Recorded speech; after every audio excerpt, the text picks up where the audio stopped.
think of some of my assistants over the years that were just tremendous recruiters, and they're just persistent guys. They were guys that anybody could relate to, that was somebody that you'd like to see in the hall every day, you'd like to talk to every day, and felt like you could trust and had a level of credibility.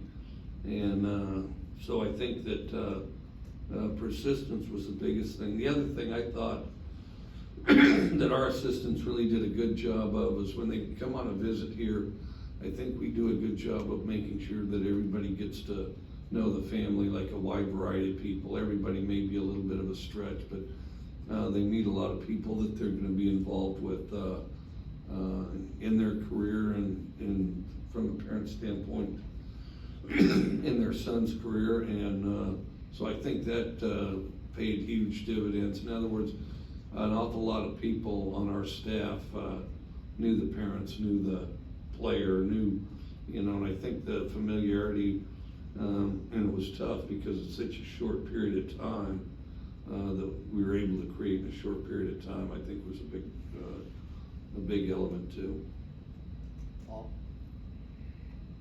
Coach, with Jave Gilmore and Khalid Moore and Avery Sledge, that's three pretty athletic linebackers. Is that what you look for at that position? You got to be able to move. Got to be able to move.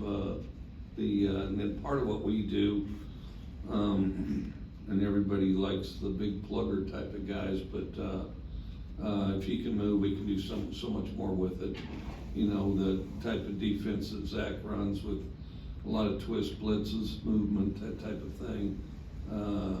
You definitely want that to be an aspect of it. Long arms too.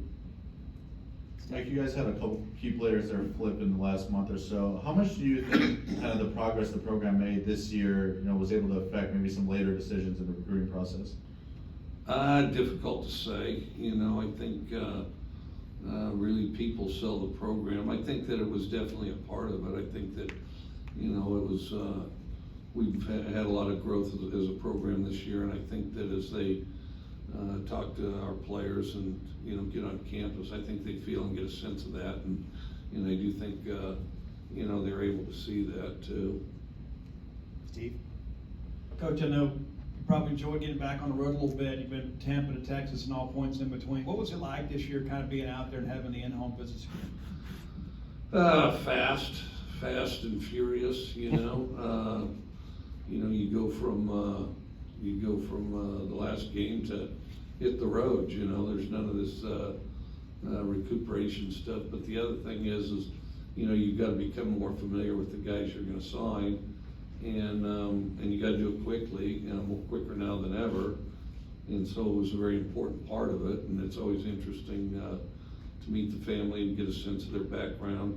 We got several coming in semester, Jacarius Clayton, Jar Norris Hobson, Percy Lewis, Braden Locke, DeCarlos Nicholson are all coming in semester. Steph?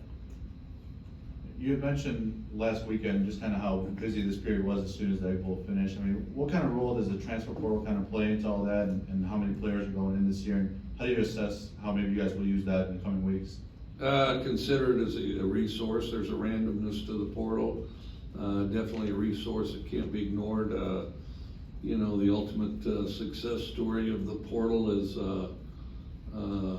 Makai Polk, who's the lead